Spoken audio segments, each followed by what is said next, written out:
el gran yo soy, el Dios de Abraham, Señor Jehová Shalom, el Dios de paz y amor, el Dios de Israel, Señor eterno, es gran Señor que nos puede.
Buenas noches, amigos y amigas, en el nombre de nuestro Señor Jesucristo. Sean todos cordialmente bienvenidos a este lugar. El Señor los colme de bendiciones. Saludos desde este lugar, de esta maravillosa ciudad imperial como es Cusco, para todo el mundo. Amén. También sean bienvenidos todos ustedes a este evento especial, campaña evangelística, el gran temblor final, salí de ella, pueblo mío. Y están comprometidos a no perderse ninguna reunión hasta el día sábado. Amén. El día sábado será todo el día. Sean todos bienvenidos. Saludamos a los ministerios de sostén propio. Son varios, hermanos, que ya los van a conocer ustedes. Antes que terminemos esta serie de conferencia, vamos a invitarlos para que ustedes lo conozcan. Son más de 10 ministerios de sostén propio. No queremos dejar pasar por alto, por ejemplo, a las diferentes plataformas. Por ejemplo, la plataforma en televisión, Red a Devenir, GoTV Televisión, Canal Visión Digital 14 y también Canal 23.1 Digital de Santa Cruz. Mediante la radio tenemos a Radio Nueva Luz 790 AM y 99.7 FM. También tenemos Radio Altiplano mediante los 820 AM. Y bueno, y a todos los amigos que nos siguen mediante las plataformas de Facebook y YouTube. Un saludo para ustedes, amigos que están allí, y les pedimos que no se lo pierdan todas estas noches, que será una bendición, y el sábado todo el día, todo sea para la gloria y honra de nuestro Señor. Y oremos, hermanos, para que esto sea un éxito. cuyo propósito es prepararnos para el último temblor final. Amén. Vamos a orar. Les pido por favor que nos pongamos de pie los que pueden, y los que pueden se arrodillan. Padre nuestro que estás en los cielos. Señor, nuevamente hoy día, a esta hora, doblamos nuestras rodillas para pedirte que tú tengas piedad y misericordia de nosotros y nos visites aquí. Tus ángeles cubran, Señor, este lugar y den tranquilidad a cada hijo tuyo que está aquí presente y el que está detrás de una pantalla, Señor. Tú, Señor, acepta a cada corazón que está sincero frente a ti y bendice esta reunión y que tu palabra expuesta hoy día sea de tu agrado y de tu aceptación. Bendice, Señor, te lo pedimos en el nombre de Jesús, nuestro Salvador. Amén. Hay un mundo feliz más allá. Queremos escucharlos, hermanos. Queremos escucharlos. Los ángeles están aquí hoy día. Amén. Hay un mundo feliz más allá, donde cantan los santos en luz, tributando el eterno olor al invicto y glorioso Jesús. En el mundo feliz reinaremos con nuestro Señor. En el mundo feliz reinaremos con nuestro Señor.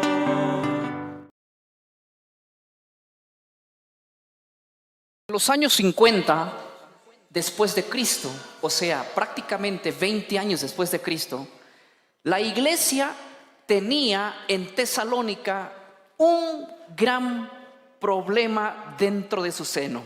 Les voy a contar un poquito el contexto. Como hoy, también en la iglesia de Tesalónica, la gente ya no quería quizás emprender, trabajar o educarse, porque dentro de la iglesia de Tesalónica había existido un rumor que Cristo ya estaba por manifestarse en esa fecha. Estamos hablando del año 50 después de Cristo. Los cristianos predicaban: el Señor ya viene, la iglesia ya es arrebatada. Predicaban fuertemente en la iglesia de Tesalónica por los años 50. Así que Pablo escribe una carta y dirige a la iglesia para calmar esa tempestad, porque había rumores muy fuertes y hombres en esa época estaban escribiendo cartas a nombre de Pablo, y soñadores se levantaban en la iglesia diciendo: el Señor ya está por llegar. Y esa iglesia estaba desesperada, como la está la iglesia de este tiempo. Pero en la segunda carta que Pablo le escribe a la iglesia de Tesalónica, en el capítulo 2, en el verso 1, Pablo le dice así a la iglesia que tenía ese sentir en el año 50. Pongan atención. Pablo le dice así en la segunda carta de Tesalonicenses, capítulo 2, verso 1: pero con respecto a la venida de nuestro Señor Jesucristo y a nuestra reunión con Él, os rogamos, hermanos, que no se dejen mover fácilmente de vuestro modo de pensar, ni os conturbéis ni por espíritu, ni por palabra, ni por carta, como si fuera nuestra, en el sentido en el que el día del Señor está cerca. Pablo le dice a esa iglesia en el año 50: cálmense, cálmense, no se desesperen ni se dejen engañar, que el día del Señor está cerca. Pablo va a poner, escúchenme bien, iglesia, dos cosas que tienen que acontecer antes de la venida del Señor, y mientras estas dos cosas no se manifiesten, el Señor no habría todavía una manifestación. Por lo tanto, Pablo va a mencionar dos cosas. Hace algunos meses atrás, en Lima, Yo pertenezco a la Corporación Pastoral de Iglesias Evangélicas del Cono Norte de Lima, en Puente Piedra. Todos los miércoles nos reunimos más de 40 pastores evangélicos, y cuando me tocó a mí dirigir una serie de temas proféticos, yo les hice una pregunta, y inicial a esa pregunta les hice la segunda pregunta que esta noche voy a plantear en este auditorio. La primera pregunta que yo les hice, estoy hablando de 40 pastores que dirigen iglesias. La pregunta que les hice no fue para miembros que no tienen tanta responsabilidad como tenemos los líderes. La pregunta que yo les hice es la siguiente: pastores, quiero que ustedes respondan la siguiente pregunta. Cristo va a venir en su venida, obviamente, antes de la manifestación del hombre de pecado o después de la manifestación del hombre de pecado. ¿Y saben qué? La respuesta fue que la mayoría de pastores dijeron: primero tiene que venir el Señor a llevar a su iglesia, y luego va a hacer la manifestación del hombre de pecado. Y pocos pastores, líderes, se supone que en Lima están los pastores más preparados, y pocos dijeron: bueno, creo que primero va a venir el hombre de pecado y luego será el arrebatamiento de la iglesia. Lo que sí sé y estoy seguro es que dentro de ellos hubo una fracción que no había el mismo pensamiento dentro de la iglesia evangélica ahora mismo.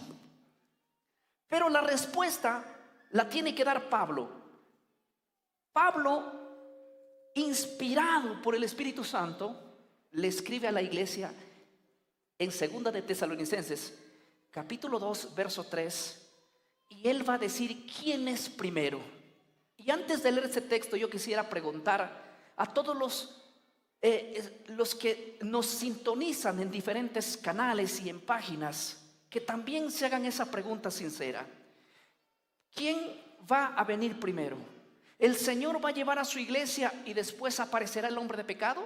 ¿O primero aparecerá el hombre de pecado y después el Señor llevará a su iglesia? Esta pregunta va a ser rota hoy bajo nuestros conceptos y va a ser planteada desde el punto bíblico. Miren lo que dice el verso 3. A esa iglesia que estaba desesperada por irse, Pablo le dice: vean lo que va a suceder. Nadie les engañe en ninguna manera, porque no vendrá. ¿Quién no vendrá? El Señor. Sin que antes venga, 1, la apostasía; 2, y se manifieste el hombre de pecado, el hijo de perdición. ¿Necesita interpretar? No, la Biblia está diciendo: antes del que el Señor se manifieste, van a haber 2 acontecimientos. El primero es que va a haber una gran apostasía, y lo segundo es que de seguido a la apostasía va a ocurrir la manifestación del hombre de pecado.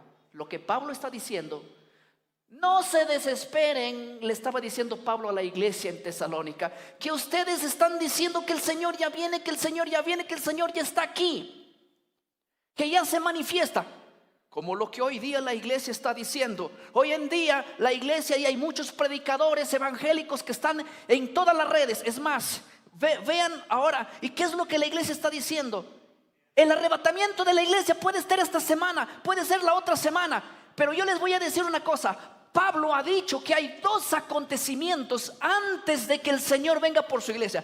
Lo primero es la apostasía, y lo segundo es que la manifestación del hombre de pecado, del hijo de perdición.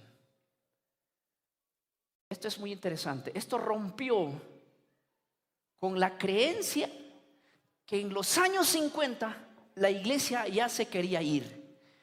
Miren, si nosotros agarramos la Biblia así al revés, vamos a encontrar primero que el Señor lleva a su iglesia y después viene el hombre de pecado.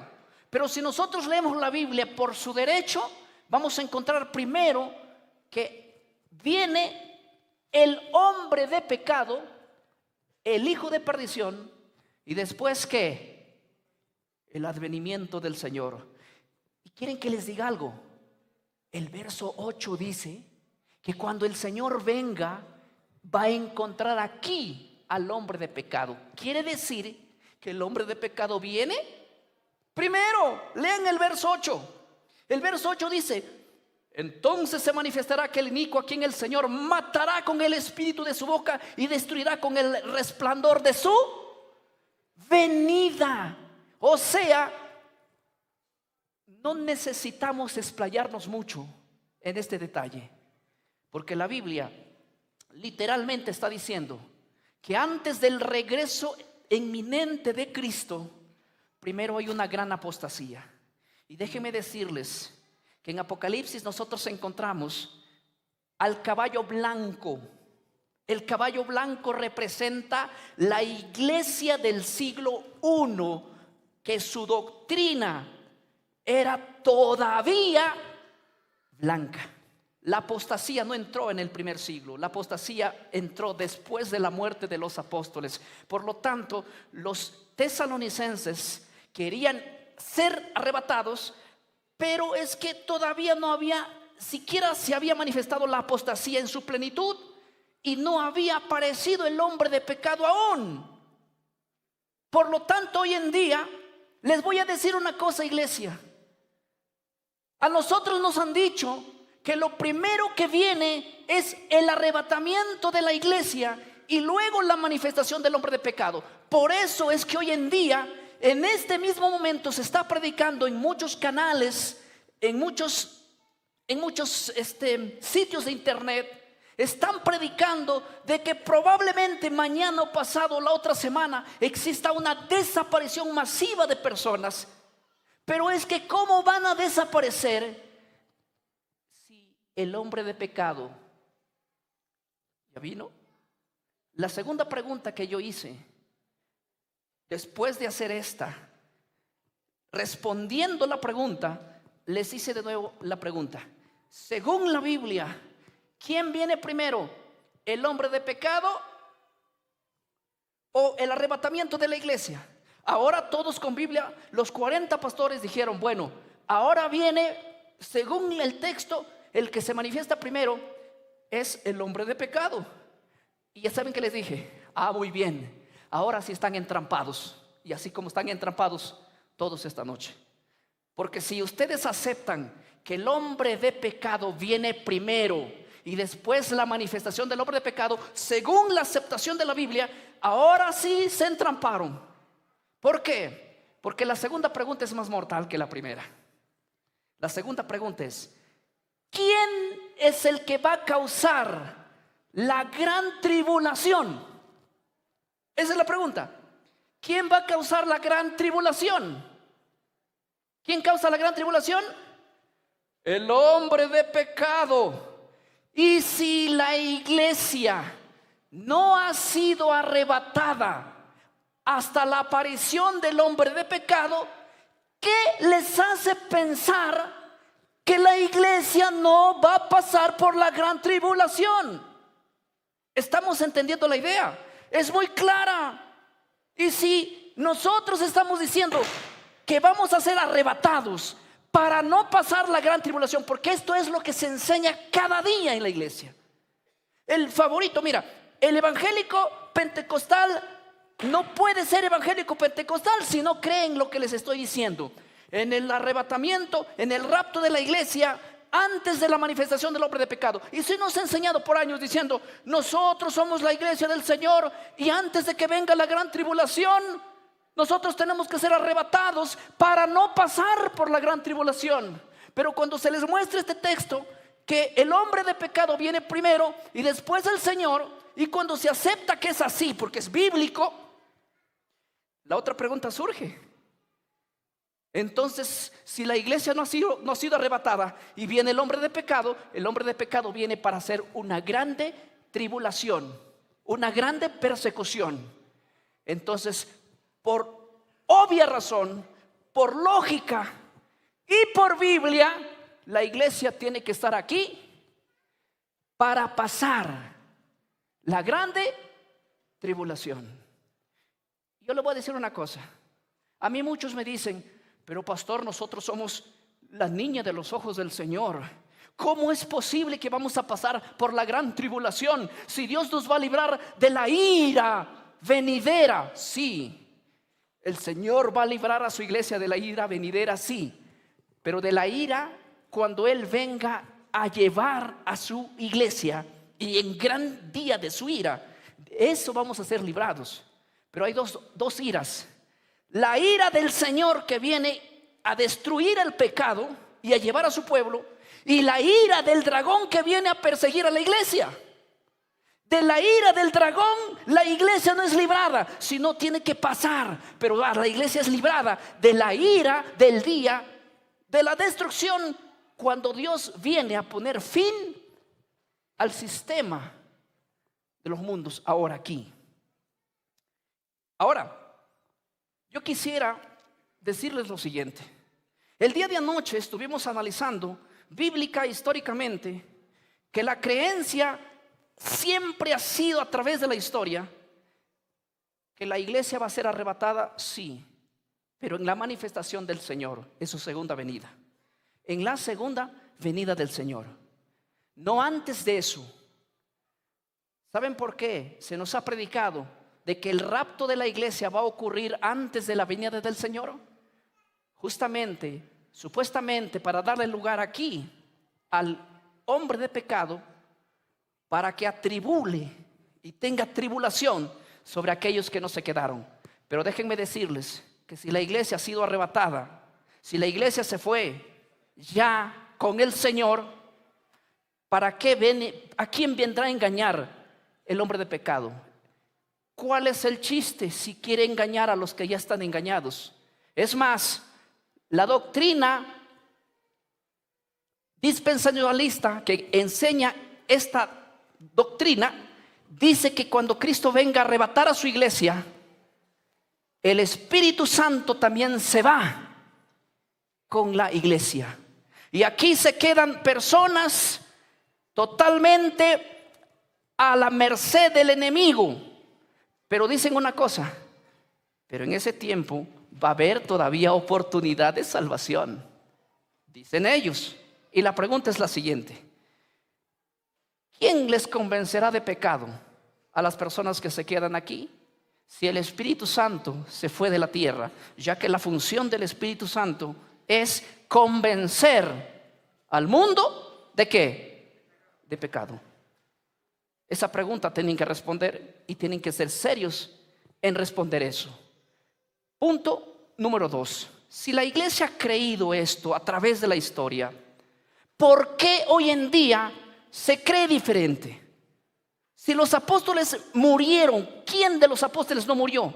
¿Quién de los cristianos del primer siglo no dio su vida? Si para eso justamente fue llamado la iglesia. La Biblia, Jesús dijo en palabras literales: el que no está dispuesto a dejar su vida por mí, no puede ser ¿qué? Mi discípulo. Y hoy en día es una vergüenza que la iglesia quiera ser discípula de Cristo, pero que quiera irse en un arrebatamiento antes de darle la vida ¿a quién? Al Señor, antes de pasar por la gran tribulación, cuando la iglesia del siglo I, del siglo II y en adelante pasaron por tremendas persecuciones, dieron su vida, fueron muertos por causa del evangelio. Y hoy en día la iglesia es una iglesia light que dice: nosotros no queremos pasar por la gran tribulación, así que vamos a ser raptados antes de que aparezca el hombre de pecado. Cuando la Biblia dice: nadie les engañe en ninguna manera, porque no vendrá sin que antes venga la apostasía y se manifieste el hombre de pecado, el hijo de perdición.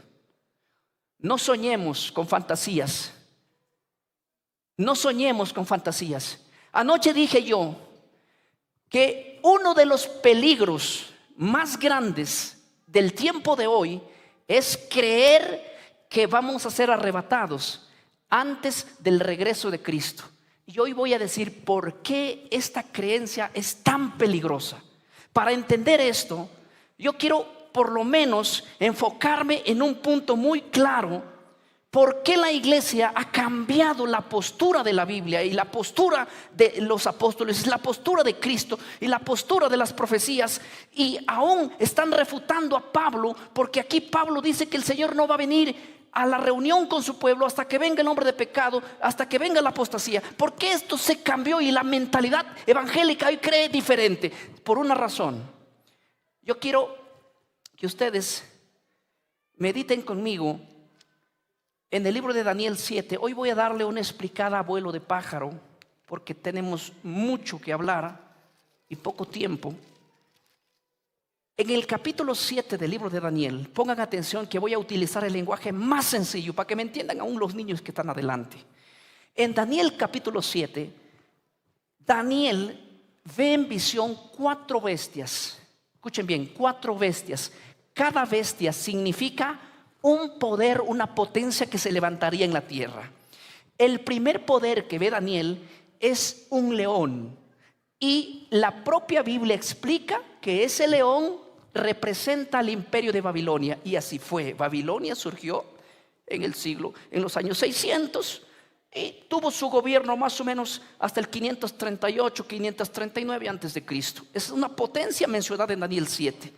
Luego la propia Biblia explica en Isaías 13 que esa potencia iba a caer y que se levantaría otra.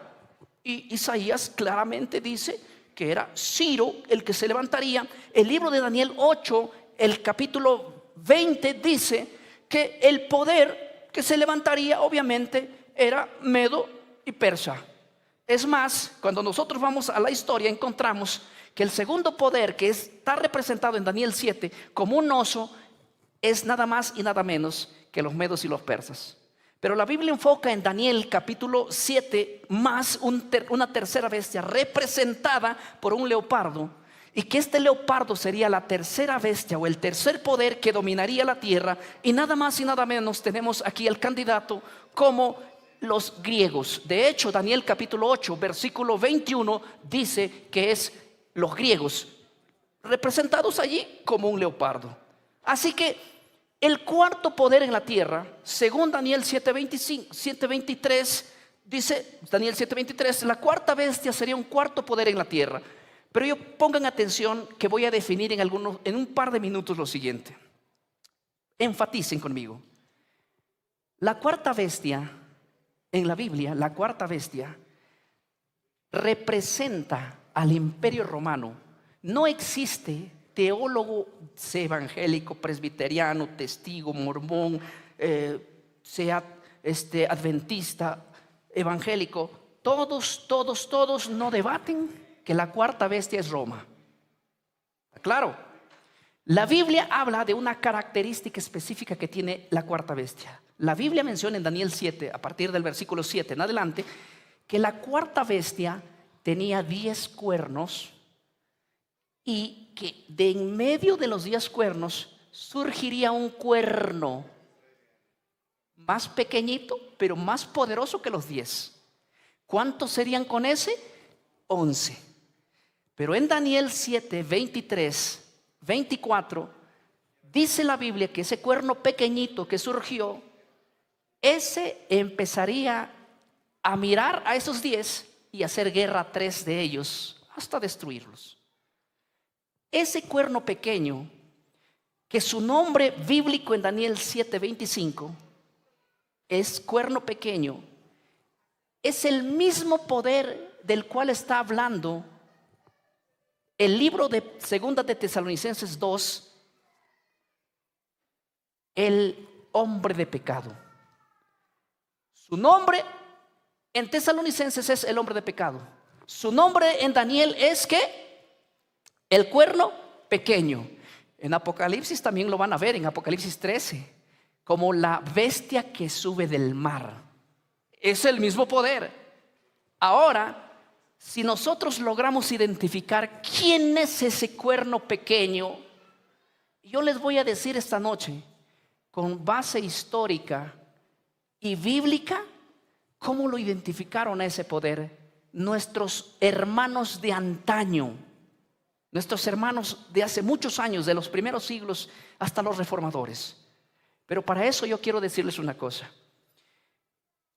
Roma, que es la cuarta bestia, de Roma salieron 10 naciones.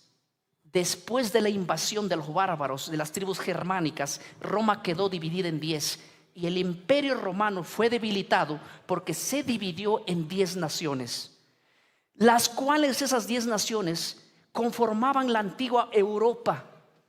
Pero la Biblia dice que de en medio de esas 10 naciones o 10 cuernos surgiría un cuerno pequeño. Y este cuerno pequeño tendría ojos y boca. Y aunque era más pequeño, dominaba entre los demás cuernos. Y créanme que a partir del año 476, cuando Roma se divide en 10, y se dividió en 10 las que conformaron la antigua Europa, de en medio de ellos el único poder que surgió y conquistó y reinó y tuvo las llaves para gobernar Europa completo, ¿saben quién fue? El poder que hoy tiene su sede central, que está en el Vaticano. Ustedes pueden informarse de esto. Podríamos hablar toda la noche para comprobar esto. Pero no existe, si yo saco al poder del Vaticano de allí como candidato que salió de Roma, no existe históricamente un poder que haya gobernado sobre Europa más que este poder que surgió de la división de Europa. ¿Estoy siendo claro acá? Los cristianos del primer siglo, ellos decían que cuando Roma caiga, se levantaría el hombre de pecado, o sea, el cuerno pequeño. Por ejemplo, miren, yo quiero citar aquí a la Enciclopedia Británica. Escuchen lo que dice la Enciclopedia Británica en el volumen 2, la página 60, el artículo el anticristo. Miren lo que dice. La Enciclopedia Británica dice así: la creencia de los primeros cristianos en lo referente de la identidad y el obstáculo que impedía la manifestación del hombre de pecado era el imperio romano, y que después de su caída surgiría el anticristo. ¿Qué está diciendo la Enciclopedia Británica? Que los primeros cristianos predicaban en sus iglesias: cuando Roma caiga, se levantará el hombre de pecado. ¿Dónde habían leído ellos eso? En Daniel 7, 23, 24 y 25. Daniel 7, 23 dice: la cuarta bestia es un cuarto reino en la tierra, que tiene 10 cuernos. Los 10 cuernos significan que de esa bestia se levantarán 10 reyes, y tras ellos se levantará el número 11. Y este número 11 peleará con 3, los derribará, someterá y tendría su apogeo sobre ellos.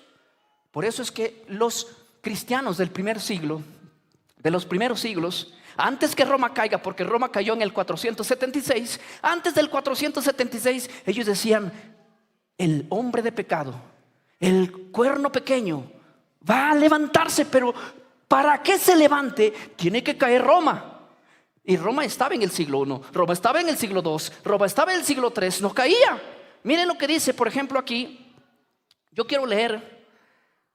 Jerónimo, padre de la iglesia, dice: con respecto al obstáculo que impedía la manifestación del hombre de pecado, Jerónimo aporta lo siguiente: que cuando caiga el imperio romano y el emperador, entonces se manifestará el hombre de pecado. Jerónimo, en su comentario del libro 5, plantea lo mismo.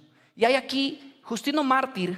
Me llama la atención que Justino Mártir es del siglo 2, y Justino Mártir escribe, este cristiano prominente escribe un comentario que es brutal y de suma importancia. Escuchen lo que él escribió en su libro Apología, ¿sí? En la fe de nuestros padres, página 19. Él escribió así: Justino Mártir dijo: los cristianos primitivos oraban para que el emperador y Roma continúen todavía en el imperio, ya que ellos sabían que cuando estos caigan, se manifestará el hombre de pecado. Miren, ¿saben cómo oraban los cristianos en el tiempo de Justino Mártir, en el siglo II? Se ponían de rodillas y decían así: Padre, que todavía no caiga Roma, que permanezca en el poder el imperio romano, porque no quisiéramos que caiga y se manifieste ¿quién? El hombre de pecado, el hijo de perdición. En el siglo II los cristianos oraban para que el imperio romano continúe. ¿Dónde habían leído ellos eso? En Daniel capítulo 7, que cuando la cuarta bestia se divide en 10, de en medio saldría el cuerno pequeño. Y esto solo acontecería después de la caída de Roma, porque Roma no hubiera permitido que una persona o que un gobierno exista gobernando junto con él. Porque imperio que se levantaba, él lo destruía. Imperio que se levantaba, él lo destruía. No hubiese dejado que nadie gobierne. Así que primeramente Roma tenía que caer para que se levante ¿quién? El hombre de pecado. Y ahora mira lo que... Yo tengo bastante información sobre patrística. Ambrosio de Milán escribió lo siguiente. Ambrosio también dijo que dicho obstáculo era el imperio romano y el emperador, que después que fuese quitado de en medio el César y Roma, se manifestaría el hombre de pecado. Isaac Newton en la página 463 también afirma lo mismo, y de hecho cita a Ambrosio de Milán diciendo que las palabras de Ambrosio de Milán son creíbles porque él las estudió también las profecías. Es más, Isaac Newton no solo descubrió la gravedad, Isaac Newton es un personaje que colocó en sus escritos teológicos, cuando habló de profecía, e identificó a las 10 naciones que conformaban la Europa antigua después de la división del 476. Voy a leer un par de artículos más. No faltaría alguien que me diga esta noche: el pastor no habló de la Biblia. Estamos hablando sobre la Biblia y sobre cómo fue a través de la historia la creencia de cientos de cristianos. Miren lo que dice Juan Crisóstomo. Este líder cristiano enseñó lo mismo y dijo lo siguiente: uno puede preguntarse, ¿qué es lo que detiene la manifestación del hombre de pecado?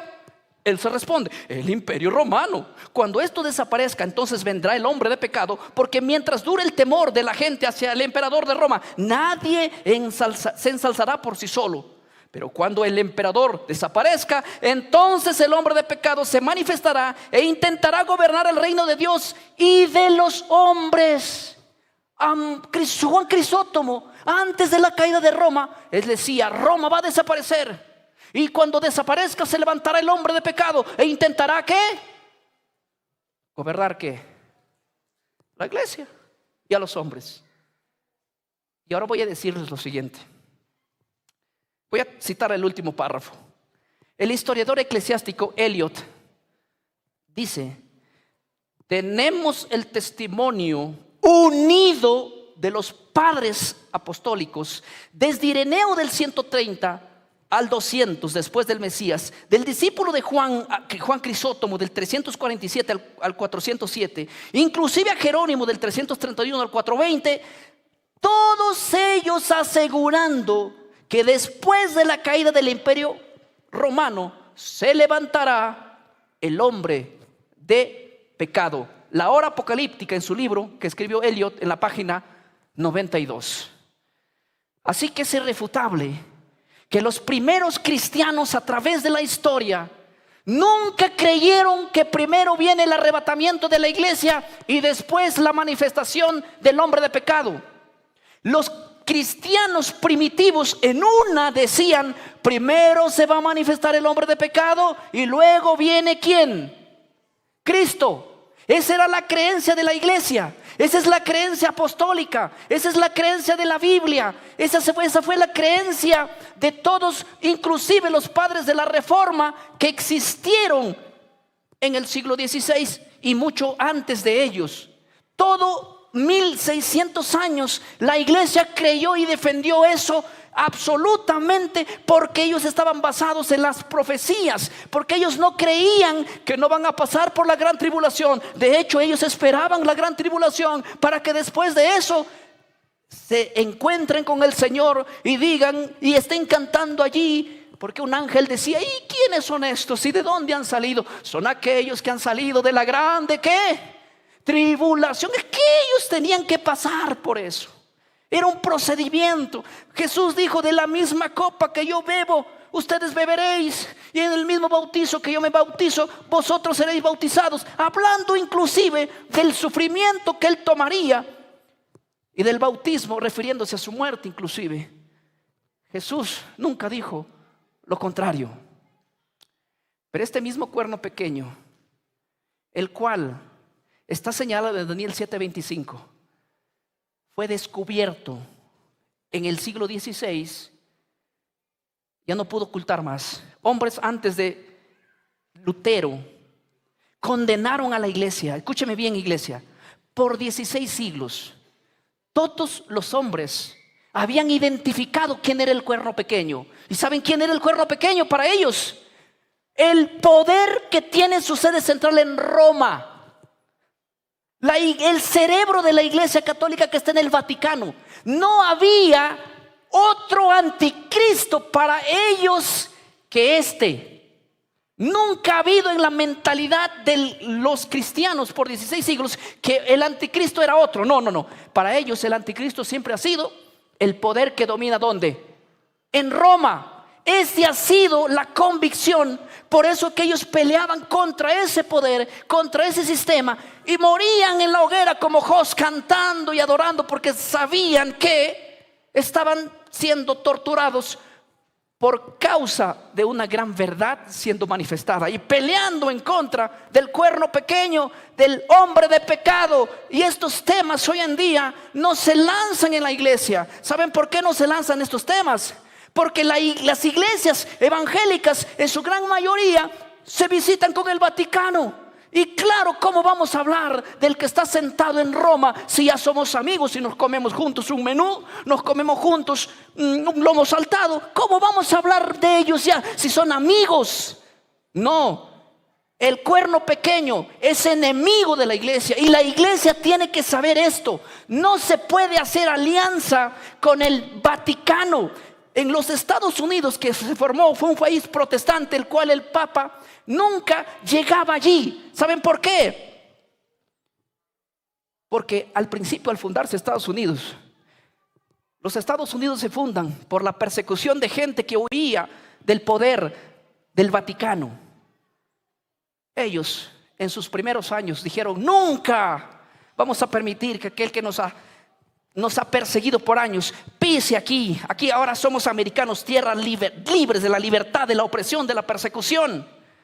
Pero que es raro y muy raro que hoy día Estados Unidos, que era enemigo del papado, enemigo del poder, que ha cambiado muchas cosas dentro de la Biblia, enemigo del cuerno pequeño y del hombre de pecado, ahora viven felices y se abrazan y se besan con el enemigo. Y esto han imitado muchas iglesias. Me sorprende que uno de los predicadores famosos como Cash Luna diga que él está unido en el comunismo con el papado.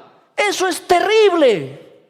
Y esto está aconteciendo inclusive en iglesias conservadoras que han sido enemigos del papado. Ahora no pueden hablar de estos temas porque los disciplinan, los sancionan o los ponen la soga al cuello. ¿Saben por qué? Porque las iglesias están llevando a una alianza con el Vaticano. Es que tú con el enemigo que te juntas y tienes conversaciones y alianzas y cultos ecuménicos, después de eso, ¿qué ganas te va a dar para hablar lo malo que ha hecho, lo malo que está haciendo y lo malo que hará? El problema en la Biblia no es lo que la Biblia diga, sino lo que el hombre ha dado la vuelta en contra de ella. Y déjenme contarles una cosa importante, porque yo tengo que terminar diciéndoles esto, y les voy a decir sin anestesia porque es necesario hacerlo. Miren, cuando Lutero y los reformadores salieron, todos, las iglesias, los protestantes, todos en una eran enemigos del Vaticano. ¿Y saben lo que decían? ¿Quién es el anticristo? Y señalaban al poder que está en Roma. De hecho, se hace llamar Iglesia Apostólica Romana, claro, porque de ahí provino. Todos apuntaban, es el cuerno pequeño. De hecho, Lutero decía que el Vaticano está sentado en la silla del anticristo, identificaba a él. Calvino decía lo mismo y todos lo mismo.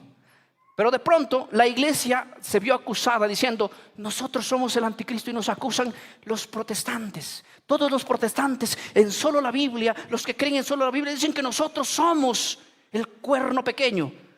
Y ellos hicieron un plan macabro, que en ese plan ha caído la gente hoy en día. ¿Saben? Hay un hombre llamado San Ignacio de Loyola, el cual crea dentro de la iglesia católica un grupo de gente preparada, exitosa, de mente muy brillante, cuyo fin de ellos era destruir a todos aquellos que acusan al cuerno pequeño como la iglesia católica.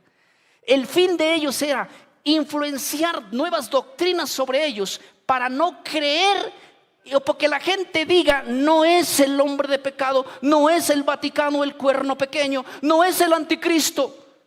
Ellos idearon un plan que el tiempo no me va a dar para decirlos, pero voy a ir resumiendo más o menos así. Dos personajes jesuitas. El primero, Francisco Rivera. Ustedes pueden escribir ese nombre y analizarlo y buscarlo. Francisco Rivera crea una doctrina con una mentalidad, hace una reinterpretación de las profecías de Daniel, y él dice así, miren, escuchen lo que dice: el hombre de pecado, el cuerno pequeño, no es el poder que está en Roma, no es el cerebro de la iglesia católica, viene del futuro un hombre que no sabemos quién es, pero el Papa no es, mucho menos los que se sientan en el Vaticano no son. Va a venir del futuro el anticristo, y él es el primero que quiere cambiar la mentalidad. No tuvo mucho éxito, claro. Luego le sigue un personaje llamado Lacunza, un personaje llamado John Nelson Darwin. Y luego de John Nelson Darwin, como la iglesia evangélica absorbió esa doctrina por el fatal proceder de un personaje llamado Scofield, en cual en otro momento vamos a tocarlo. Anoche yo mencioné quién es el que creó el cuerno pequeño, o quién es el que creó la doctrina del rapto. La doctrina del rapto fue creada por la inteligencia de la iglesia católica basada en jesuitas, el cual lo único que querían era que el protestantismo deje de decir, ustedes son el cuerno pequeño, como lo habían hecho por 16 siglos. Pero, ¿cómo contrarrestamos? John Nelson Darwin es el primero que enseña una doctrina diferente a Rivera, a Lacunza. Por eso a él se le atribuye el arrebatamiento de la iglesia. Nosotros cuando tenemos una Biblia, la Biblia Scofield, por ejemplo, esta Biblia Scofield, yo tengo aquí una Biblia Scofield y la utilizo porque aquí puedo plasmar todo lo que ellos falsificaron acerca de esta doctrina. Saben, hermanos, se inventa, porque no es bíblico lo que voy a decir, que la iglesia tiene que ser arrebatada antes de la segunda venida de Cristo. Eso fue un invento por la mentalidad jesuita que fue penetrada dentro de la iglesia. Y en el siglo XX la iglesia evangélica le dio la bienvenida a esa doctrina, y hoy está abrazado a esa doctrina, y el que habla en contra de esa doctrina está hablando en contra de Dios para ellos. No, el que habla en contra del rapto de la iglesia está hablando en contra del papado, está hablando en contra del jesuita, está hablando en contra de la ¿cómo podemos ponerlo? De la herejía. Esa doctrina es intrusa dentro de nuestro seno. Nunca existió, nunca ha existido, no tiene base ni bíblica ni histórica. Es una herejía que muchos hemos caído dentro de ella. Pero Dios está sacando miles de personas a través de todo el mundo. ¿Por qué? Porque si tú crees que el rapto de la iglesia va a suceder antes de la venida del hombre de pecado, tienes que saber que que el hombre de pecado está a punto de hacer su manifestación ahora. ¿Saben qué? Pronto, todos los canales de televisión, pronto, todas las radios, pronto, todas las redes se van a llenar de una grande noticia, valga la redundancia, donde van a enfocar que todos nosotros, todos los evangélicos, todos de distintas denominaciones, vamos a pertenecer a un nuevo orden mundial. Y saben que el que va a poner la marca de la bestia, justamente el anticristo que detrás viene como el poder y la influencia de la iglesia unido a los Estados Unidos de Norteamérica, que es la potencia de turno, lo que va a acontecer, iglesia, es que si tú piensas que el hombre de pecado todavía viene del futuro, que es un personaje del futuro, que es un judío que va a venir del futuro, que es un hombre que va a venir del futuro después del arrebatamiento de la iglesia, si tú estás pensando en eso, no has identificado quién es el verdadero anticristo. Y el verdadero anticristo es el que ahora está en Roma, el que dirige la mentalidad y tiene la mentalidad allí, que dirige todo el sistema católico, el que hizo todo el desastre, por así doctrinal que hoy tenemos.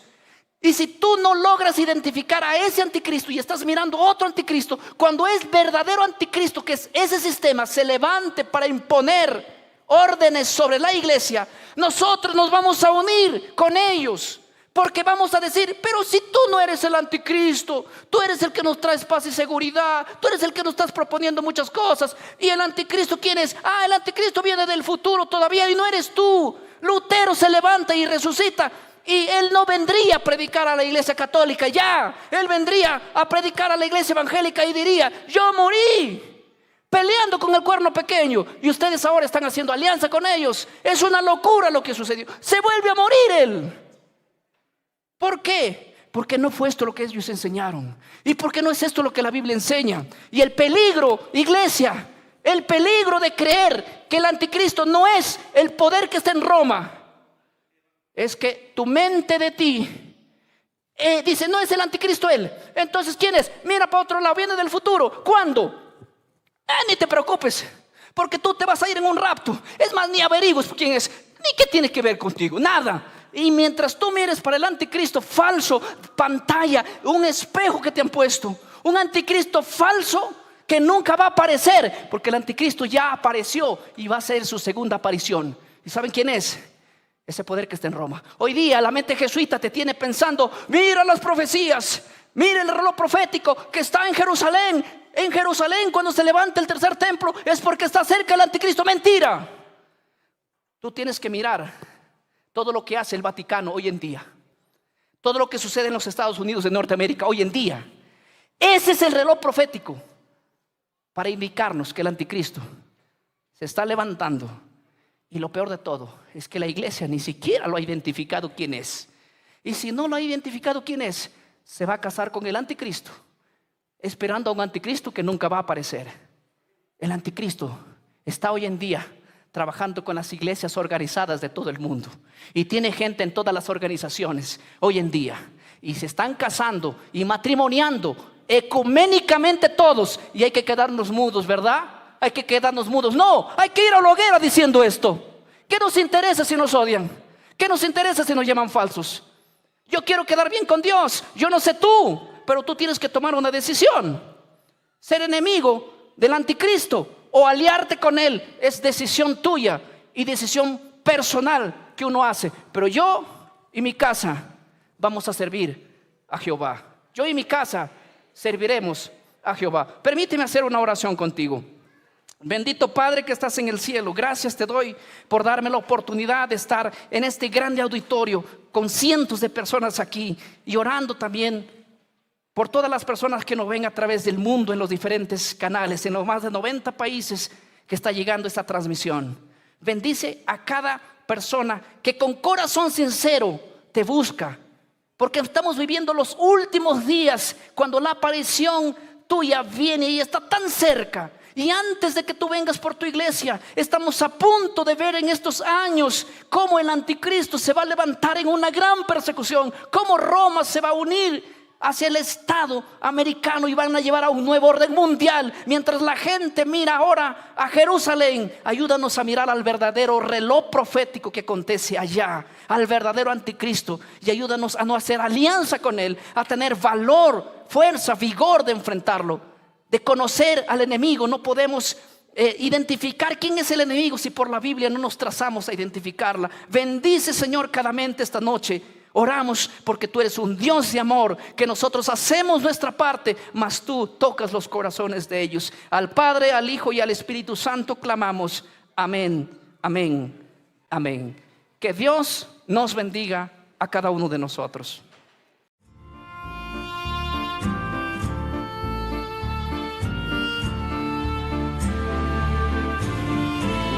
Él es Jehová el Señor, Dios de la creación. Él es Jehová el Señor, Dios poderoso, Señor de Gilead, la roca eterna. Él es Señor que nos puede restaurar. Él es el gran yo soy, el Dios de Abraham, Señor Jehová Shalom, el Dios de paz y amor, el Dios de Israel, Señor eterno, es gran Señor